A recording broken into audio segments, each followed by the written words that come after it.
Season 1 of Notebook on Cities and Culture is brought to you by Carl Haley, Daniel Murphy, and Douglas Dollars, who reminds you to be present, be loving, and that life moves really fast.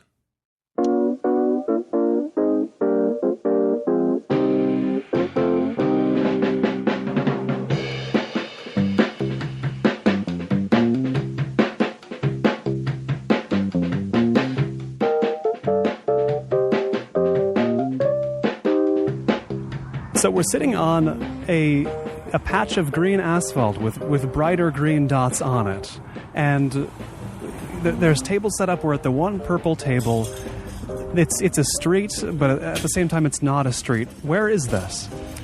We are at Sunset Triangle Plaza in Silver Lake, which is at the intersection of Sunset Boulevard and Griffith Park Boulevard, which a few months ago was turned into the city's first pedestrian plaza, I guess you're supposed to call it, where they closed off a block of the roadway, painted it fluorescent green, and put some planters up and some tables up so it could be this very wonderful new public space for the neighborhood.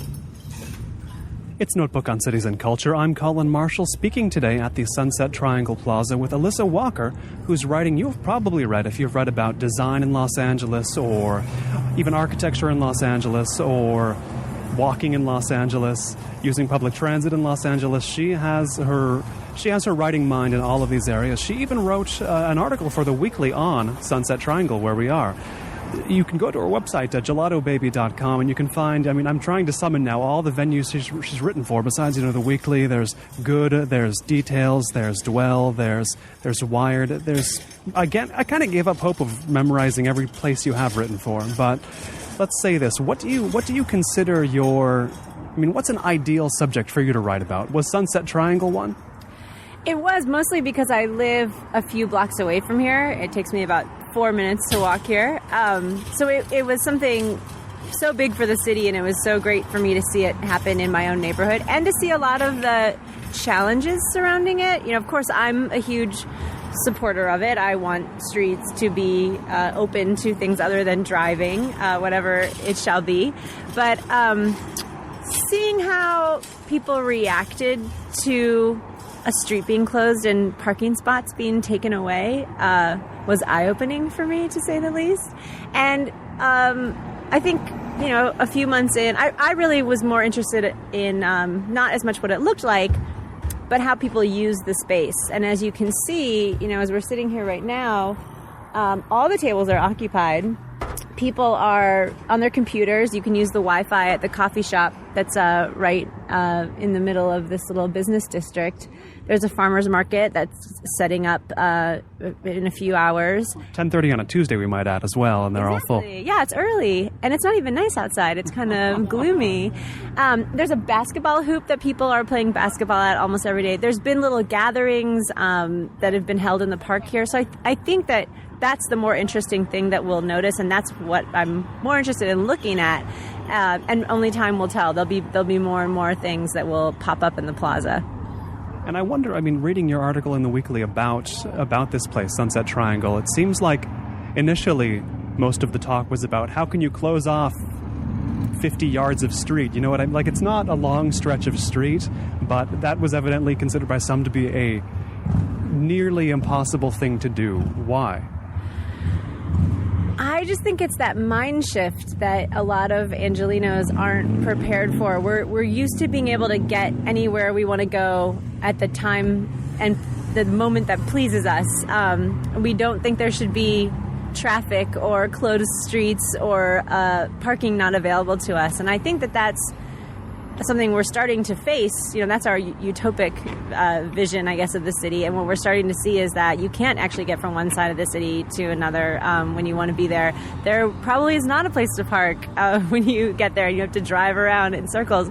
Was it ever different than that? I think that when they, the reason they put in freeways and designed the city was to give people that freedom and that, wonderful ease of movement to get from one place to another. And it probably did work for a while. It probably was this amazing system that did well, but then twice as many people moved here.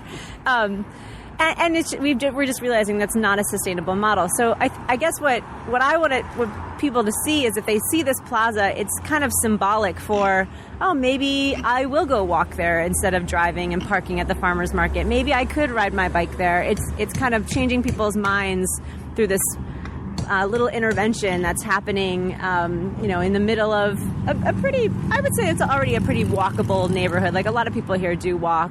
But it just takes a little bit to change your mind, and that's what I hope that it does for people. In your time observing Los Angeles, have you seen sort of equivalents of Sunset Triangle, like Sunset Triangles all over the city? Or is Silver Lake the place where this would happen first? It's good that it happened here because I think, just like I said, it's already a pretty walkable neighborhood. I think it's not too shocking, I guess, for it to pop up here. But there are other interesting, this is a pilot program that other neighborhoods can incorporate, and a lot of other neighborhoods are inquiring about bringing things like this to their neighborhoods. There's a kind of a similar project, I guess it's in Brentwood, where they took like a triangle between two busy streets and turned it into a little bit of a park, not necessarily a converted street. There's another really interesting project in Hollywood that opened earlier this year, where they took an alley and converted it into a public walkway. They put seating for the restaurants out in the alley, and made it actually a really beautiful. I wrote about that for the Weekly as well. A really beautiful space that is so different than Hollywood Boulevard. It kind of blows your mind to walk through there. And then downtown, they're working on parklets similar to the ones that are in San Francisco, and there's now some in Long Beach, where it's kind of like a bump out of the sidewalk that allows either seating or restaurant tables can be put there. That kind of extends the sidewalk out into the roadway a little bit. It takes over a parking space or two, not an entire block. Right. And even if we broaden it out, not even just saying projects where streets get closed off or parklets get made, like the sort of sensibility that drives a Sunset Triangle, do you see that driving other projects that don't even look like Sunset Triangle around Los Angeles? Do you know what I mean? Like in just sort of a deeper sense. Not literally this, but I just read so many articles about, things are changing in Los Angeles. Here are the things. I wonder if you see an actual trend here, or maybe isolated patches of coolness popping up. I don't know. How do you put it? Well, you could look at it two different ways. You could look at taking the streets and reusing them in different ways. So the bike system, of course, would be a really good example, which is very similar, and it's just paint on the ground, I guess, and a map.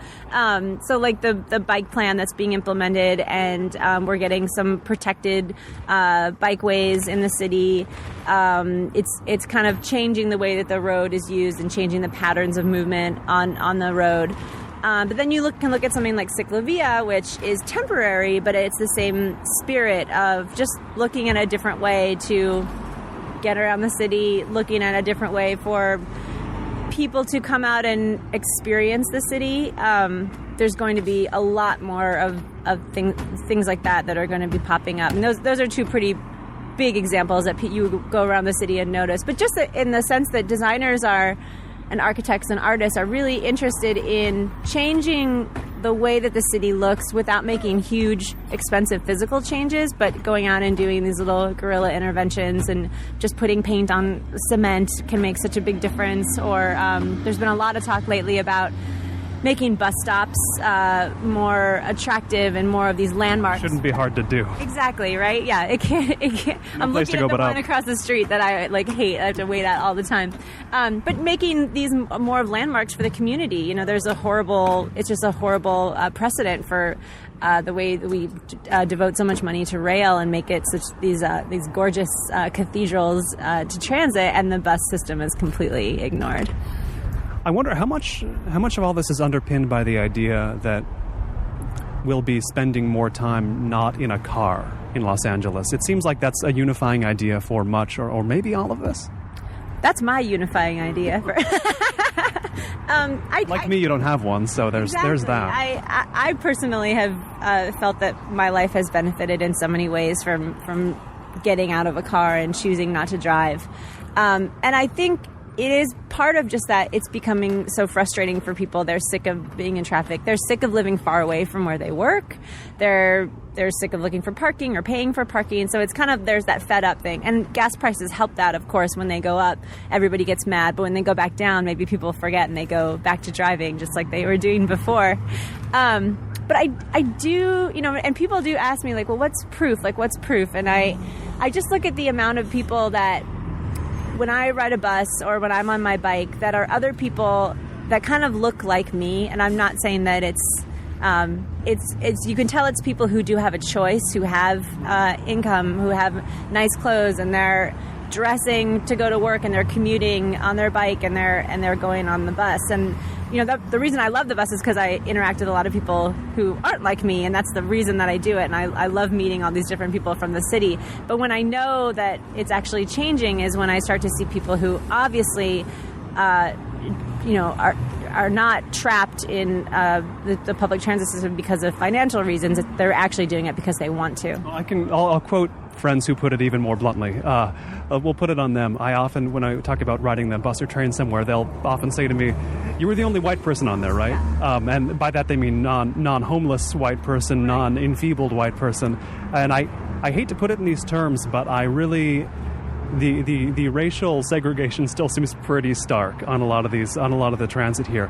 Weird that persists into 2012, though, don't you think? I mean, it seems like that 80s, 90s, sure, American cities were kind of on the ropes in that sense, but still, it seems a little weird, doesn't it? I think there's still a huge stigma attached to the bus, and there is still a great fear from a lot of people, which is interesting because it's never been easier to learn how to ride the bus system or the public transit in LA. We have these amazing new apps that Metro's put out. It's probably one of the best apps I've ever used, period. It's free, and it tells you exactly how to get from one place to another. But still, what a lot of people tell me is, "Oh, it's so complicated. I don't understand how to get places. I would never be able to figure it out." I'm like, "Yeah, but you actually have the tools to learn how to do this on your phone." A lot of people don't have smartphones who are traveling on these buses, and they can figure it out. So I think that you can figure it out. It's actually fun to me. It's a little game. It's super entertaining to figure out how to get around the city. And I've read you write about friends complaining that they might get sweaty while they ride the train. Is that a common complaint? Yeah, that's a huge concern, especially for women. Is that when they show up places, they're like, I don't want to look gross, or I have to look professional for meetings, and I don't want my clothes to get messed up. And I definitely understand the fear, but I also feel like, if I showed up for a meeting and someone was like, "Oh, why are you so sweaty?" and I told them why I had, gotten a little bit of a glistening along my hairline from riding the bike, I would hope that they'd be so excited, and otherwise I wouldn't want to have a meeting with that person. That's my personal philosophy.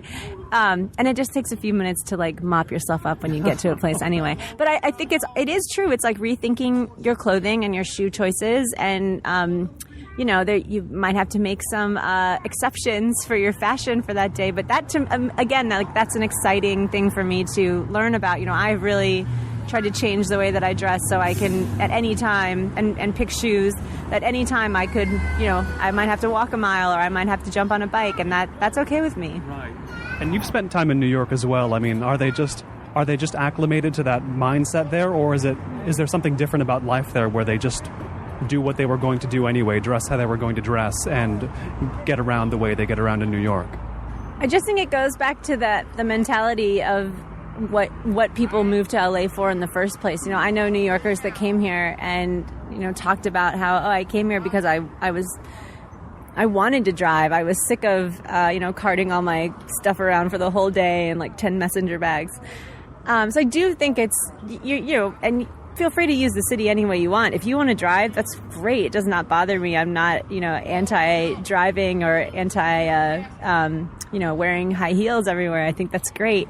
But just know that you have an option, I guess. And in New York, you actually don't probably really have an option. You have to kind of be a slave to this system and cart all your stuff around and, wear these utilitarian clothes.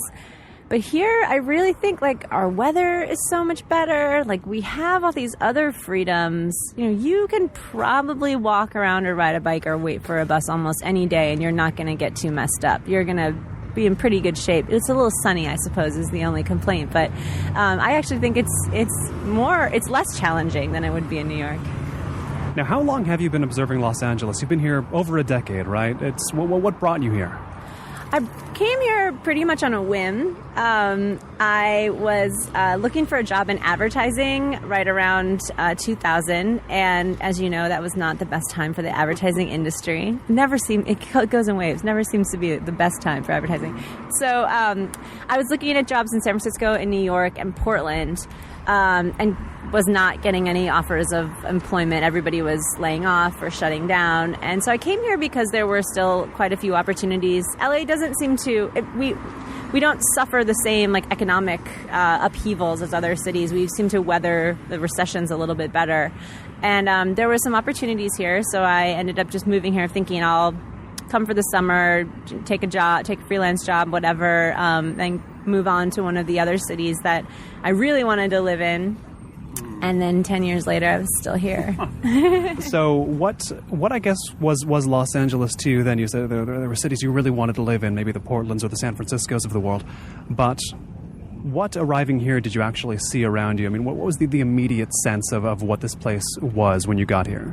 So I moved to a big craftsman house in Hollywood with 3 other young men, and was so blown away by what my daily experience of LA compared to what I thought LA would be like. I would go hiking every day in Griffith Park, and I had this wonderful little strip of shops and restaurants and bars where I could go hang out every day, and I could walk into Hollywood and marvel at the weirdness going on there, and ride the subway downtown and, see this revitalized downtown. I worked for a while in Venice Beach, which was another quickly changing neighborhood, and again had a wonderful neighborhood vibe and a wonderful community about it. And we would walk down the street and, see people we knew or people we worked near. So I just feel like I got the best possible introduction to neighborhoods by just having these very specific reasons to be in all these neighborhoods, I guess, have these really nice communities around me. And I never once considered leaving or moving elsewhere. It was always just getting better and better. And the city was changing and getting better and better. And so I never had any, I heard so many stories from people just about hating LA and not... Often from longtime residents as well. God, I hate this so much, and I'm on year 36 of it. Yeah, and people saying that, the people aren't nice, and people saying that it's, fake or whatever, and I never really experienced that. I was so lucky to just be inserted into these little pockets of the city. And I wonder, the decade of the 2000s, that seems like that is a decade that is very distinctive in Los Angeles' history, and the one we've just started practically seems to be as well. But, I read books on Los Angeles history, I talk to people who've been here for a while, and I look at the city in the 70s, maybe 80s, and it seems so unappealing to me in those times. Now it's the most appealing city in America to me. That's why I moved here. But, I mean, do you have that sense as well? Like, it probably wasn't a very good place, like 20, 30 years ago? Oh, I don't think it was. I mean, there's a lot of there was a lot of problems here, and there are still a lot of problems here. But there was, I think we got rocked by a few very notable problems like the riots and earthquakes and other kind of really serious environmental issues that were kind of plaguing the city. And I couldn't tell you what shifted. I do know a lot of people that moved away from here during those times because they couldn't take it anymore. But I feel like by the time that I got here, and I actually arrived here, just a few weeks before 9/11, which made the world change even quicker, not even having much to do with LA. But I do think it did enter this kind of era of great change, and I don't know if that had to do with my awareness of what was going on, but I do feel like a year or two into moving here, I realized that I had to be part of the solution. I couldn't just complain about any of the problems that LA had. I needed to be out there and that's when I took more of my, journalist activist role. And it's fascinating to compare that mindset with, the mindset of people I talk to who've lived here for 20, 30, 40, 50 years. Los Angeles seems to, at some point, have instilled a kind of complacency in them where it's like, it's Los Angeles. You can't do anything about anything. Just grit your teeth and endure it. Even if things sort of do change in the modern day around us, have you gotten that sense from people who've been here a while where it's just like, they're almost resigned to Los Angeles but don't need to be? It's like they're resigned to something that it seems to be moving away from, if that makes any sense? I think, Los Angeles has set itself up to be the ultimate inconvenience. We're not supposed to have to worry about weather. We're not supposed to have to worry about getting from one place to another in our cars.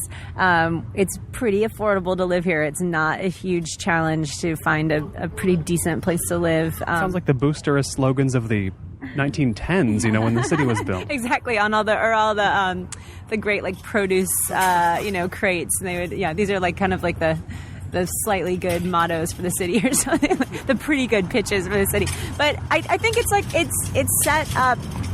set up to be easy here, and everybody kind of says that it's almost it's almost too easy, is what I've heard from people when they live here. They're like, oh, I don't really have, I'm not really challenged in my daily life. I don't really run into people and have interactions with them that I do in a big city. I can kind of just stay at home and nobody bothers me.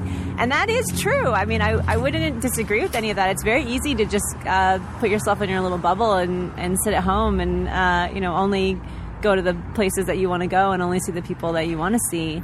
That stumble upon factor, I guess, isn't as high here. And that, I guess, is what kicks the complacency out of you maybe a little bit, is when you have to have those uncomfortable moments and you have to talk to people that don't look like you, and you have to get somewhere in a different way that challenges you. And I think that you can add just as much of that or as little of that as you'd like to. But I think the more that you add to that, the better your experience is going to be in LA. Right, I think of Rainer Banham's famous book where nobody extolled Los Angeles more aggressively than he did in the 70s and in the 80s. And even he said he missed the London random encounter on the street with people. And is that something you can compensate for by just putting yourself out there? I wonder about that. Maybe it is. Maybe it isn't. Maybe it's something maybe it is something that the whole population has to be forced to do. Maybe it isn't. I don't know. What do you think? I definitely run into people on the street all the time, and I run into people on the buses, and I run into people when I'm on my bike. Not literally. I don't run them over. But it's funny because I also thought that for the first few years I was here. I was like, well, that will never happen. It's way too big. There's too many groups. There's too many neighborhoods. And it has gotten so small so quickly, which also, maybe it's too small. Maybe I need an even bigger city. But 600 square miles now. Good luck. Right. But you start to have those moments, or you have them. What I like to say is, it's not always that you're running into people, or you're on a cafe on a corner. But I start to have these little landmarks within the city, and you have little pieces of public art or little guerrilla gardens that you're kind of checking on through the city as you go from spot to spot. And that's kind of what I'm more interested in seeing, which you could never see from a car, of course. Going to visit all those little special places that I have photographed or written about, and seeing how the city erases them or changes them as time goes on. It's a common both complaint and piece of praise I hear about the city, that the good stuff in Los Angeles is hidden. How much would you agree with the idea that it's hidden? I would agree that it requires a little bit more work.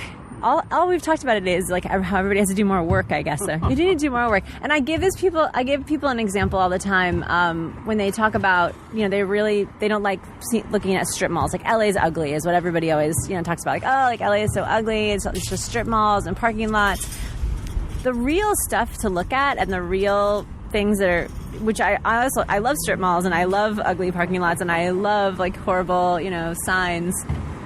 But it's so easy just to go one block past from that main street, past, busy Santa Monica Boulevard going through that bleak part of Hollywood. And then you walk one street in, and there are these gorgeous craftsman houses and these beautiful neighborhoods and kids playing. And, in a lot of other cities like San Francisco and New York, the street life is just right there on the street. It's right there on the sidewalk. It's in parks. It's in your face. And we don't have, we do have that a little bit like insulated from these main thoroughfares. So what I would tell people what I always do when I walk from one place to another is I walk one block off the main street, walk behind, and walk down the residential parts of the street. And that you'll never see the same thing twice. You don't even have to walk on the same block twice. And that's why riding a bike is so great, because often you're on those lesser streets that are a little bit quieter and easier to get around on. And that's, to me, the percentage of LA that you probably see, if you think that you've seen it, you've probably seen like that 1%. And this is like the other 90% 99% that you could see if you just went a little bit out of your way. Now, using your experiences to make, a narrative of modern Los Angeles in the way you have to do so often when you write, how does that exist in your mind with the narratives of modern Los Angeles that appear in other publications, other venues that are not Los Angeles focused? I mean, I'm thinking, the New York Times says they're going to put buildings up in Hollywood, finally, buildings in Hollywood, I haven't even heard them acknowledge something like Sunset Triangle. It just seems like it's almost a pre-communication technology idea of we're across the country from Los Angeles or wherever else. We're too far away to really get the news. Doesn't come clearly to the other cities of the world. You know what I mean? It seems like perceiving Los Angeles is just very difficult for people in other places. Why do you think that is? Well, there's some people that talk about how we don't have good branding. Like, we don't really have like a unified sense of ourselves, and we don't have like a singular message, because we're actually it's like 75 cities that actually make up LA or something crazy. It might be 88. Yeah, I think it's so many. So of course we're not going to have that. We're never going to have like a campaign that's like, I love New York, I heart New York, Milton Glaser logo. I mean, maybe we could do that, I don't know. But I think that there's some people that just believe that. They just believe that we're not advanced enough in our like messaging and maybe our political structure or whatever that kind of tells the story of LA. But I do think it's tough to grasp, and I as much as I try to act like a watchdog and get mad at the New York Times for all the stupid articles they write about LA or any New York publication, it's really hard. Like, they don't know what the neighborhoods are. It's hard to get a really clear picture of a certain part of town. If there's an issue going on there, it's super complicated. But I do think that I've been talking with a few people recently about starting like a consortium of people who write about LA to maybe gather all of our stories in one place, or talk about what we could do to kind of address this issue of telling the stories about LA better. Because I don't think there's any shortage of great people writing great things about LA, but we kind of write them for ourselves. We're kind of like, I'm writing this for like my neighbor or like the person across town that was at that event. I don't ever feel like I'm trying to educate New York about LA, and maybe we need to. Maybe we need to try harder to have people understand what's going on here. Now, listeners are going to be wondering what's going on behind us there with all the hammering and tearing, and we were discussing it before we started recording, I guess a living wall, you called it, that was built on the side of a hair salon that seemingly was not well thought out and didn't last long. There are projects like that in Los Angeles, too, and they're interesting also, aren't they? This is one of the most fascinating projects, and I'm so glad it's coming down as we speak and going. Actually, they're throwing everything away, which I'm a little upset about, but they should be composting all those plants, or trying to save them. But I do think LA is so full of great mistakes and things to learn from, and I'm impressed and also dismayed every day by the choices that are being made by people who own buildings and architects and designers and public artists.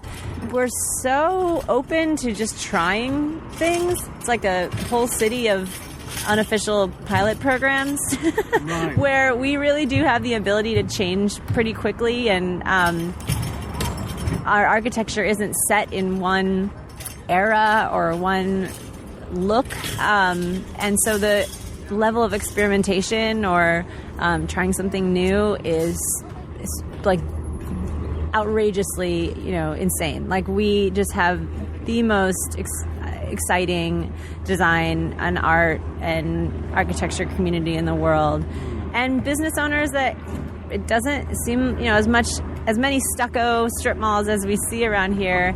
There's just some really weird shit that people have obviously taken the time to think about what would make their building distinctive, whether it's like a hot pink paint job or, making it look like a Moorish temple, which is the little apartment buildings we have down the street around the corner there. So I do think that that's the most exciting thing about LA, and that's not changing. That's, if anything, that's probably getting better. Just the way that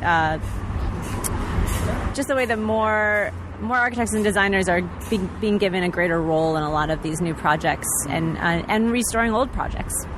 And there's a certain amount of, I guess you could call them bad elements of the built environment that it seems to me, I would leave them there for all time just so they could be totems representing how things can go wrong. On the last interview on this show, I brought up 1100 Wilshire, which is the building just west of downtown with the 15 stories of parking and like the thin blade of skyscraper on top. You know that building, right? At some point I thought to myself, that should just stay there and be like never again, you know what I mean? Like a statue. But then I found that it became repurposed as condos, and it's now successful, not empty. So there's a way in which Los Angeles, it's like a recycler of itself. Give it enough time and things kind of get used in the way they should be, right? Exactly. I think that it's happening more now than ever as we're trying to kind of fill in those blank spots in the city. Those little, there's vacant lots everywhere still in LA. There's parking lots that we probably don't need or could somehow make use of them in a better way, or put parking on the bottom floor of a new building or something. And I don't think, it's not like we're gonna do it and get it right in any neighborhood, but it's slowly getting more right in small pockets across the city. And even if, who knows if this is all a big mistake. Like, they're proposing like huge condo developments here in Silver Lake. I've heard the Groves developer might be thinking about moving something to Los Feliz as well. Yeah, he's looking at, the Grove is the most perfect, wonderful example. I love the Grove. For varying definitions of wonderful, exactly, depending on who you're talking to. It's an amazing thing, and like the more people have created he's basically built a park in the middle of the city where there is actually a large park right next to it, but like people go there instead. And the fact that he's created this public space inside a mall, God bless him. Like, I think he's made a place that people love, as weird and bizarre as it is in all the other different ways. But I do think that we are getting kind of the second chance to, you're right, like there's like a horrible building and we can find a way to make it work or find a way to memorialize it in some way, to allow it to stay. So we've made a lot of mistakes of things that we've torn down. Obviously, like, I guess Bunker Hill remains as like our, biggest mistake. It's kind of the bad conscience of urban Los Angeles, yeah, Bunker Hill. Look at that. That's like pretty big and obtrusive in the skyline. But again, like, from a distance, it looks kind of cool, though. I will admit. Oh yeah, I love tall buildings. I'm all for it. I'm all for tall buildings in Hollywood too. But we kind of have to look at our mistakes. But then what I was going to say about Bunker Hill is like we look at all these horrible things, but then all you have to do is go ride Angel's Flight, the one thing that got saved, the one like little piece of it that you can actually go touch and be a part of it. And somehow that makes like everything, it makes me realize that at least we had the sense to save that one thing. And that to me is worth, it's worth going to ride it just to imagine that I live in one of those Victorian houses. Had to move it a block over whole, but it's still saved. Now, which seems a Los Angeles thing to me. I don't know why, to just move it a block. Yeah. There's another part of the built environment that you write a lot about, which is one of the most exciting elements of, I would say, the last decade or so in Los Angeles, or last 15, 20 years, the building of the rail system, which I often use and which I was very impressed by when I got here, because nobody tells you to expect great things from Los Angeles Rail before you move to Los Angeles. So I was like, well, hey, I'm favorably impressed. But at the same time, I get simultaneous feelings of being impressed and being sort of ready to celebrate whenever a new rail line opens. But I'm also thinking, isn't this like celebrating that 30 8% of the city has water and power rather than 33% of it. You know, like this is a basic thing. Like this is not like they built a space shuttle launching pad in Los Angeles. Shouldn't we have been angry about this 50 years ago? You know what I mean? Well, I think there have always been people who have been sad at, the more that I read about it, I get comments from people that say that they used to ride the red cars, and there's actually one at the new Disneyland, California Adventure land. They have some red cars that they actually built almost to the exact specification. So you can go ride those and ride through fake Hollywood and fake. fake I've got to throw something in here. I mean, hearing about that. And, hearing about the Grove, which has its own tram going through it, sort of the ersatz urban space, as another guest called that. And thinking about places like Universal City Walk, designed to look like a compression of Los Angeles. Right. And, I mean, there's... I'll leave out the glory of Hollywood Highland for the moment. But there's a lot of spaces like that here where they're imitating the city they're in. What's going on with that? Yeah, we really do specialize in that. It's like funny if you would go to like New York and there'd be like a fake New York inside of like in Times Square. There's definitely not. Although I hear it does feel a little like a fake New York in Times Square now. It's become a caricature of itself in that way. But you're right. Like we do try very hard to compress. I like that you use that word to kind of bring you the whole experience of LA in this, 3 blocks or whatever, in a way that doesn't feel real.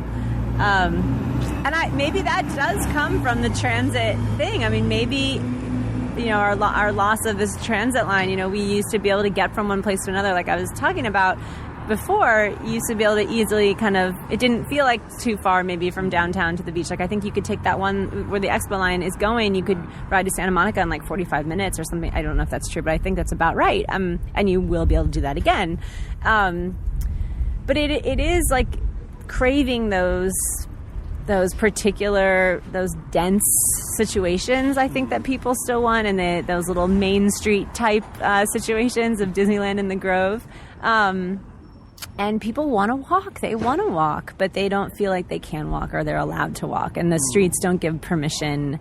And the trees don't give permission. And the sidewalks aren't, in good shape. And the stores have, huge parking lots between them. So it's kind of this vision that I think we all pretty much want for where we live. We want to be able to walk to our basic needs or ride our bikes. And the city just really hasn't allowed you. So I guess we like to go and pretend in these special places that we are, in these little small towns again. But back to your point about transit, I think that's another thing that just really worries me is how I mentioned that, the Expo line is basically going in an old right-of-way that's, from, the last turn of the century. And it's basically like we're just going and putting everything back. Yeah. And it's shouldn't we come up with maybe a better solution? Or isn't there, how much, of course, there's a couple decades of technology that are helping these trains to get there faster, but shouldn't we be able to come up with something even more innovative and exciting and game-changing, since we did kind of reinvent our city for the automobile? Why can't we envision what's next instead of just laying down the tracks that were already there pretty much and hoping it will work this time, hoping people will get on it this time? I guess the rationale is that it's cheaper to use those right-of-ways, but at the same time it's like, yeah, but you're also 50 years late building it. So, there's no real... I don't know. Is there anybody to blame here? There doesn't seem like there is. Like, nobody's really at fault for any of this. Well, everybody likes to say that it has to do with the gas companies and the tire companies and the car companies that all colluded together to have this...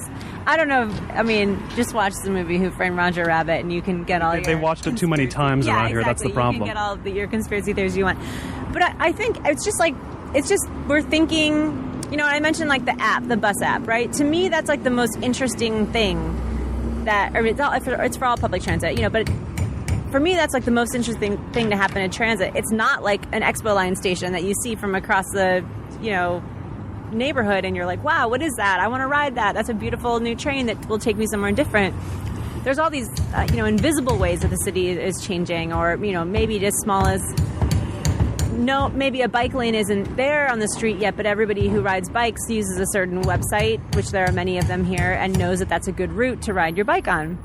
So there's all these ways that the city is changing. Parking is another really good example. Having these different parking systems that they're trying out in different parts of the city, where you can find an available spot. It's the rate changes based on the time of day and how much demand. You can pay using your phone, and those are all ways that we can change people's behavior or encourage people into a certain kind of behavior without having to build 30 more parking structures. So it's kind of like this invisible layer that is descending upon the city right now that has a lot, and wayfinding is another like really, really good example of that. The city has just not gotten it together as far as bike wayfinding system that tells you how many minutes it would take for you to bike somewhere, how far away is this neighborhood, how can I walk to Los Feliz? Oh, really? It's just a mile? Like, I had no idea. Of course I'll walk to go to the Vista to go see a movie, And all that stuff is, can be on your smartphone perhaps, or could be in signage, or it could be on certain other apps that you would look for how to navigate the city. But the city hasn't invested anything in that. They haven't really gotten that far yet. And I think that that's where we could outshine other cities. Like, we have so many talented developers and entertainment people and designers here that would be able to make those things reality for people. It's not until I see the city through the eyes of a visiting friend or a foreign tourist that I run into and get asked directions by on the street that I realize nothing in Los Angeles really does show you the way. Like, it's almost barren of any information you might need. And why, I guess? It seems like a city that nobody thinks that it doesn't need that. But why is it so confusing? That's what I want to know. Well, when I first moved here, and I don't know, so you moved here and you never drove at all, right? You moved here, or did you? I used to live in Santa Barbara. So I would sometimes rent a car, and I have experience of driving a rental car here, but I've never lived here and had a car now. So like when the rite of passage, when I first moved here, that of all people who moved to LA, was you bought that Thomas guide. Remember that yes. Gigantic, and it would become like all ratty and like tear out of the pages because you'd use certain pages so much, and it would fall apart, and it would always be like on the backseat of your car getting stepped on by people. And I remember taking like the few key pages that I used all the time that had like fallen out and getting them laminated and putting them as like these kind of almost like these flashcards that I kept in the back, on the pocket behind my driver's seat of my car. And I would pull them out, and I just remember being so, of course I would use them to get where I needed to go, because they're, you could use probably like MapQuest on your computer if you were at home, but otherwise you really had to rely on these Thomas guides. And I just remember like pulling them out if I was waiting, or found some reason to be in my car or whatever, and I would just memorize them. Like, I wanted to learn LA so badly. I would just read them, like how you would sit and maybe like read the dictionary and try to learn every word in the dictionary. And I just remember poring over every single page and trying to learn, all the names of the streets that ran north to south in Hollywood in order, so I would somehow have this information. I don't even think the taxi drivers know how to get around the city. And it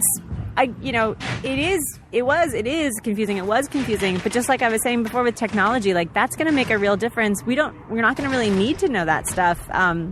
All we really need to know is what's close to us. Can I walk there? Is there a local business that could fulfill my need so I don't have to go across town? Those are the things that we need more. And Yelp, I guess, helps with that, and other apps probably can help you.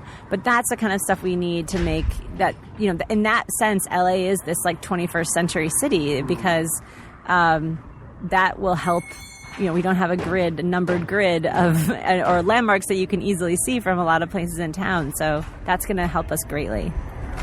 Like you, I've spent a lot of time really trying to aggressively learn the city. And, when I've been stopped by tourists, like some Italians downtown who asked how to get to the commercial center of downtown, or some Australians at Hollywood Highland who said, where do we find information about what's around here? Like, I didn't have an answer for them.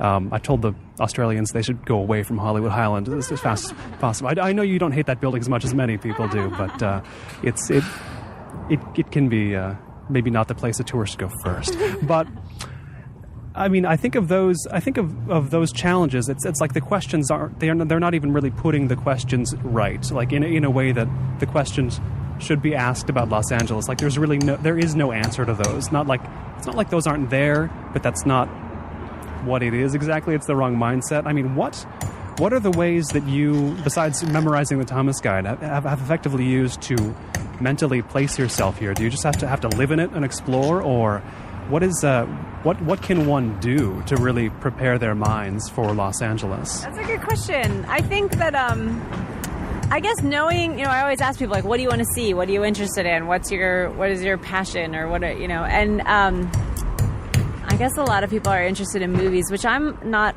altogether that much interested in, and never really have been. I mean, like they want to see Hollywood or what? Like, Hollywood, not literally Hollywood. They want to see maybe like where the stars live, or they want to see, and I'm looking at this like star-covered van over here and wondering if that's part of. They want to see where stars live, or they want to see like where movies were shot, or go to somewhere like Universal or Paramount, which I love going to Paramount. I think that's like a really fun place to go.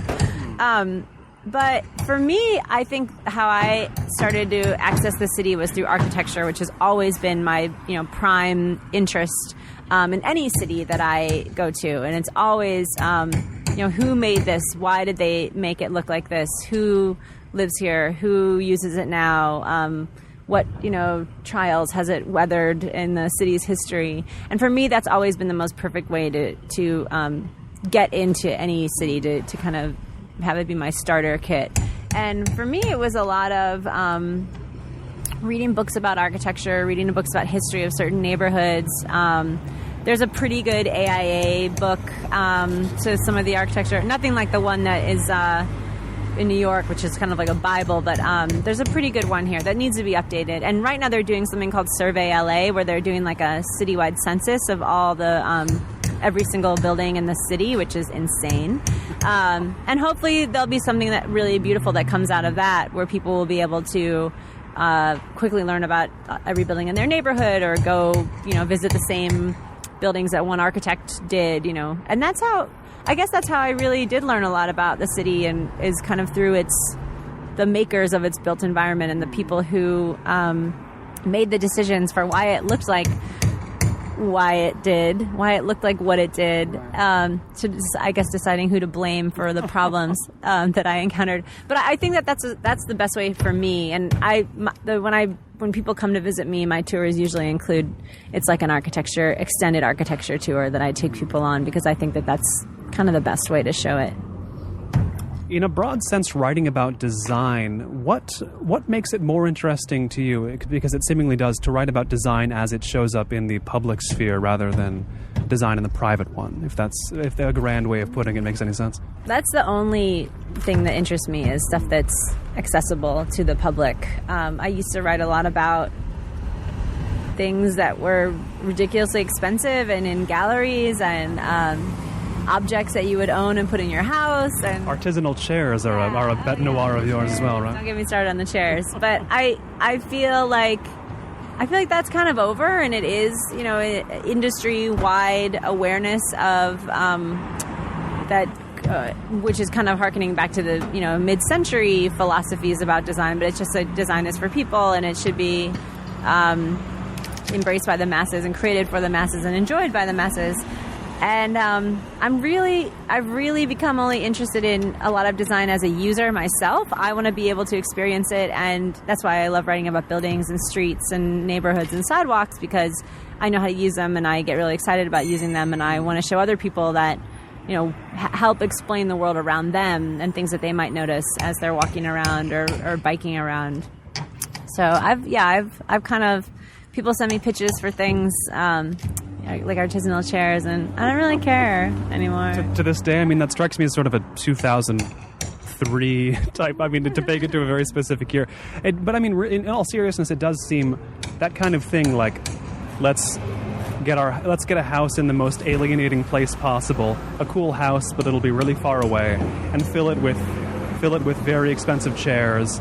Those days might be over, it seems like. I mean, maybe that's wishful thinking on my part, but the Dwell magazine of today is not the Dwell magazine of 10 years ago, if you know what I mean. Well, it's also looking at, a lot of our public institutions in LA. I think if the Getty was built now, it probably wouldn't be built up on a hillside, as grand and amazing as that space is.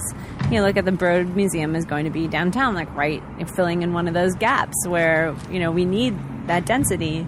So I think just as a general awareness for what's good for the city, so many institutions are doing so many great outreach things, and look at LACMA, the way that they've really been able to turn that place is like a gorgeous park, and you don't have to pay to go there, and it has some quite accessible art that people can like Metropolis 2 and Levitated Mass that people can really connect with, even if they're not as interested in going in and learning about 19th century painters. And from what I've heard, I only learned this recently, and I can't believe it almost, LACMA was kind of an object of ridicule 30 years ago, much like Los Angeles itself in some sense. Much like Mocha is the object of ridicule now. Oh, God, yeah. I've heard things from friends inside there. It's a grim... I mean, there's... A lot of museums are kind of troubled here, though, as well. It's sort of like it's feast or famine at these Los Angeles institutions, right? But we just had this really amazing, the Pacific Standard Time show, we just had this amazing display of what can happen when all these museums can work together. And what a beautiful face we put forward for, not that I think a lot of people were thinking that we were trying to reclaim LA as this art capital, and I don't think there's any doubt that LA is an art capital of the world, an art capital, but I think that it wasn't as much it wasn't as much for everyone else, it was for ourselves. I didn't know a lot of the stuff about LA, and being able to write about all these things was so educational to me. And the Getty is now doing an architecture. It's not to the scale of Pacific Standard Time, but it's definitely an architecture exploration of the same period. And that's just going to be my dream show. I mean, and I can't even imagine how excited I'm going to be when that goes up. Because, again, it's just explaining the stories of why LA is the way it is through the people who have created and built this wonderful culture. And those are the stories. Those are exactly the kind of things that I need to know about LA. What cities outside Los Angeles give you urban design experiences that really make you think hard? I mean, what places have you visited that you not necessarily even made you think Los Angeles could use this, but that struck you as design rich in some sense, public design rich? It's interesting because I've been over the last few years, and especially over the last year, doing this project called Good Ideas for Cities, which is through Good with CEOs for Cities, and made possible with a grant from Art Place, where we go to different cities and we pair creative teams with urban leaders who propose challenges that the city is facing, and then we ask them to solve the challenge and present it at these live events. So I've been to, it'll be 6 mid-sized cities just this year alone, and going to all these very different cities across the country has taught me so much about what cities are facing right now in the United States. I mean, it's probably the same in a lot of places around the world, but specifically American. I mean, most of these cities are post-industrial, they had a large industry there that has left, that is gone. Almost all. Like a Detroit would be one? Or what are the cities? We went to Portland, Oregon, Richmond, Virginia, St. Louis, Missouri, which is where I grew up, and I have an interesting story about that. Dallas, Texas, which is a little bit larger than where we've been to, Cincinnati, Ohio, and New Orleans. And Dallas was definitely a larger city, but it was still facing, I think, a lot of the same issues as some of these smaller cities. But just the way that they're all trying so desperately to keep both business and young people in their cities, and keeping this feeling that, except maybe Portland doesn't have these same issues as these other ones, but just keeping a sensation that it's the place that you want to be. And that comes up in every single city. That's one of the challenges in every city. How do we make this a place that people want to come and live and stay and visit? And I have a lot of, it gave me a lot of, I would say, guilt when we did St. Louis, because I, grew up in St. Louis, and I left St. Louis. And I left St. Louis because it was not an exciting place to me on an urban environment, as an urban environment. as a cultural environment, it wasn't a place that I saw myself living. They have toasted ravioli, from what I hear, and Pruitt-Igoe formerly was there. That's all I know about this St. Louis. Really I'm tapped out. It's a wonderful place. I was raised in the suburbs, not necessarily the city, but like I had a wonderful childhood, of course, and most of my friends still live there from high school and growing up. They haven't left. But for me, like, what could it have done to convince me that I should have stayed there? And I do feel like maybe St. Louis is a place that I should return to. I've thought about this a lot, and do I need to go back there because I'm one of those people that they are looking at keeping, and what didn't keep me there, and how could I help them learn to create that place? And I mentioned as one of the two things I know that the Minoru Yamasaki built public housing complex Pruitt-Igoe, which was demolished in the 70s, and I was watching that new documentary about it, the Pruitt-Igoe myth, and I wonder, did that actually make the city of St. Louis shy of just building stuff at that point? Like, well, look what happened last time we built something. Like, you can point to that vacant lot still and say, forget it. I think in general, St. Louis has probably encountered a lot of the same issues as a Detroit. You just hear a lot more about Detroit. But there are blocks that are all abandoned buildings in North St. Louis. There are blocks where they've all been torn down except for one house on a whole entire block. It's the level of these, when I talk about the blank spaces that we have in LA that we're slowly trying to fill in. I mean, there's a lot of blank. There's people that were burning houses down for the brick because the value of the brick was more than actually having the property, And not to say that, like, St. Louis is in such a bad state. I think the great thing about St. Louis and what I learned when I was there is these people are ready for change, and they are fired up, and they're kind of angry about the way that the city has been treated and the way, they've had a lot of, issues around corruption, as any city has. But the event that we had in St. Louis was 850 people showed up at the Contemporary Art Museum. I have never been to an event that big. I've never spoken in front of that many people in a crowd. It was mind-blowing. And the energy of the solutions moving forward in St. Louis, and the people who are so actively engaged, and young people who, came out for this event. So I have no doubt that they are changing the city, and something dramatic and awesome is going to happen there in the next few years. I mean, we're really going to see something cool happening in St. Louis. But again, it's like this fear or this perception that we talked about before about, like, the city isn't good enough. Like, how can we get more people to realize that this is actually a good place to be and a great place to be? And it is. It's that definite that second city syndrome, I think, is what somebody called it, from St. Louis. They're looking at themselves, and they're having to fight themselves first before they can tell the rest of the world what a great place it is.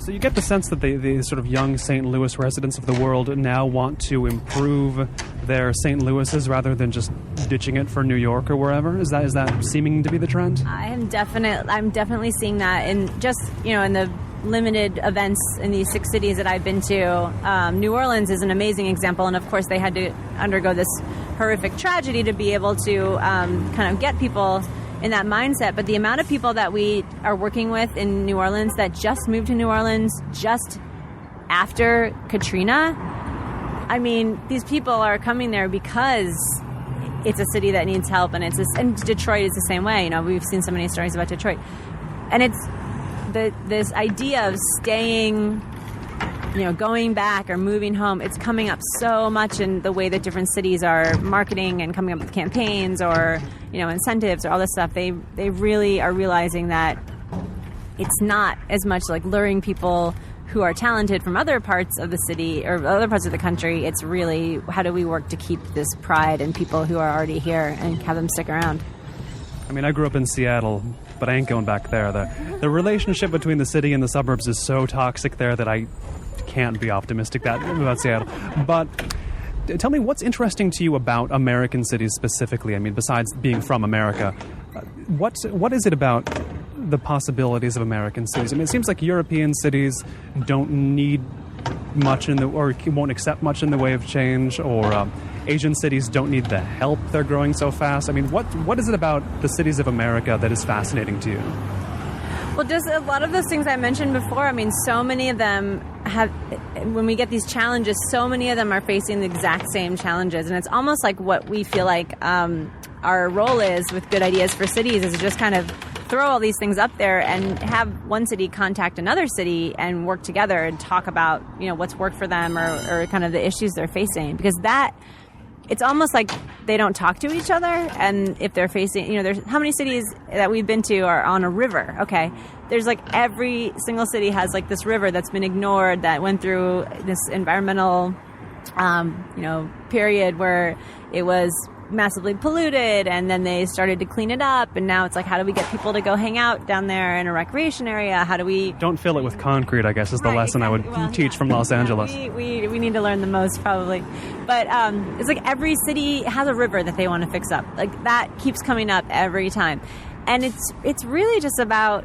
I want these people to talk to each other more than anything. I'm not saying that I have the solution or that these creative teams necessarily have the solution, but I think it's learning from each other, and I don't see nearly enough of that between, this kind of knowledge sharing between different cities, which I think would be good for American cities.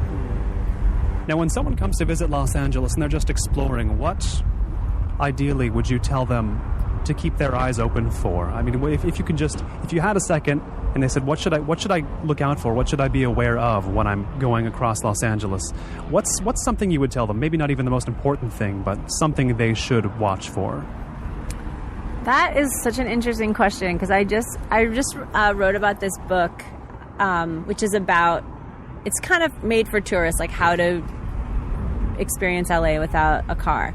So it's all about these different itineraries that are based on, can you take the subway there? Can you take the bus there easily? Ride a bike, whatever.